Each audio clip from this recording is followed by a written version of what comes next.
Today I'm interviewing Patrick, who's a social one. Hi, Patrick. Hi. And just to let you all know, Patrick's my brother. Okay. Just in case any sibling rivalry breaks out, you'll know why. Yeah. Okay. So, Patrick, it said that social ones spend some time investing in learning what the right thing to do is. Sure. Do you see yourself doing that? Yeah. It's kind of a mindset. You always anytime any kind of a decision comes up, it's always in the background. I'm always thinking, okay, what's the right thing to do in this situation? Mm-hmm, mm-hmm. It's just kind of a like a backdrop. Right. And so when you're moving forward to make that decision, what do? Do you consult authorities? Do you read up on it? Do you do some research? How do you figure out what the right thing to do is? Well, mostly I rely on my intuition. Kind of an inner sense. Yeah. Yeah, yeah. But often in the past, I found myself asking when I was younger, not so much anymore, but yeah, I found myself asking, what would Dad do? Because Dad was my yeah, the authority. Yeah. Dad was a role model for me growing up. Uh-huh. And he's also a social one. Also a social one. Yeah. Yeah. Okay. Yeah. Well, I remember. Sometimes it runs in families, but sometimes it doesn't. Yeah. Well, I remember when you were having your first child, you studied up a lot on certain things, like what's the right way to do Oh, this, yeah. the right way to do that. Well, yeah. I mean, also, I don't know. I think it's also a man thing. We like to have an instruction manual when a kid comes along. It's kind of scary. So you want to read up on it. And Stephanie did not, which is, I think, good. That's your wife. Yeah. Yeah. So you were the one who were sort of doing the reading to kind of figure out. Yeah. But how do you do this? How do you do that? Yeah. Yeah, I see that in couples a lot though, because I don't know.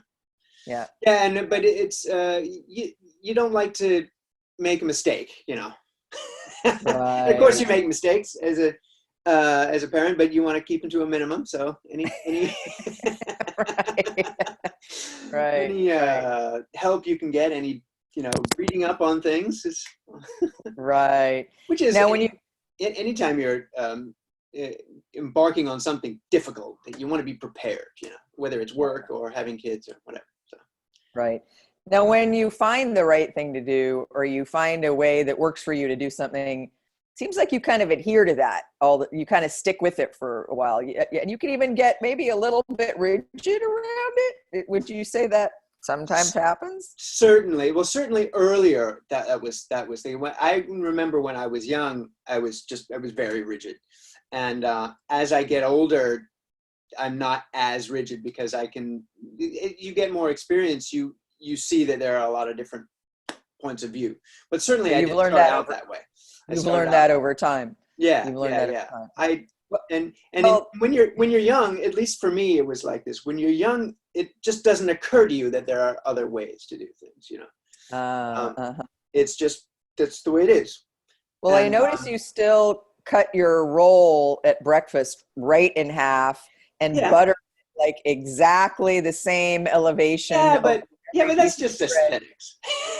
It's just I like it that way. And like I said again, when I was younger, it might be a problem if it weren't that way. But as you get older, you learn to accept. If somebody messes it up, you're just like, oh, okay. But when I was when I was younger, that was perhaps a problem. When you were younger, you would get frustrated. Yeah. If someone messed up something you had done right. Yeah. I mean, there are parts of your life where you have to have things just the way they are, and for things that are important, I'm still like that. Okay. Right. I see. Like like in my job as a chorus director, if it's not just the way I want it, I stop and I say, no, got to do it this way, because that's my job. So. Right. So your job as a chorus director is to help them do it the right way. Right. And when it helps if you have the kind of attention strategy where mistakes just pop up in your awareness and you don't have to concentrate that hard. You just, mistakes show up immediately and you know exactly, okay, you have to fix this. And what's difficult, what you have to learn with time is how to prioritize. Everything that you notice, you have to organize it so that you address the most important things first. And then that's sometimes for a 1 that's difficult, not just being picky. If you correct something that's maybe not so important for the big picture, then that's not so productive. You have to know what you have to address right away and what you can address maybe the second time around. So it sounds like you see a lot of mistakes. Yeah. I see all of them. You pop up they pop up in your awareness. Like, for instance, I know you're a musician, you have a really good ear. Like, you'll be able to detect if someone's a little bit off, right? Sure. Yeah. Sure. I mean, the more people are involved in your rehearsal, the more the little tiny mistakes go into the background. I mean, if you have 100 people, you won't hear one, but you can hear the little mistakes. That's a matter of training, and that's a matter of learning how to listen. Right. So they say that it said that social ones figure out the right way to do something, and then they unconsciously or consciously kind of see themselves as role models for others, like making an example for others. Do you find yourself doing that? Yes, definitely. I used to do it unconsciously, but now I find that I'm comfortable in that role. I actually, it's something kind of I've always done. Like, for example, if you're looking for a parking space and these little stupid things, you're looking for a parking place, you make sure you're right in the lines because you want to set an example. You want to do the right thing. But that's maybe not so important. But as a chorus director, I'm very, very much aware now. I haven't been doing it very long, just 2 years. I'm very, very much aware. Everybody's looking at you. So you have to be kind of comfortable in that role of just in everything you do, it's just more scrutinized. Everybody's watching you. So you in everything you do, you realize that you're setting an example and you want them to behave a certain way. So you have to also behave in a way that you hope wins respect. So you have to respect them, but you also have to behave in the way that earns respect, hopefully. And maybe in a way where if they watch what you're doing and do the same, they're behaving well. Yeah, that hopefully in the long run, because you're dealing with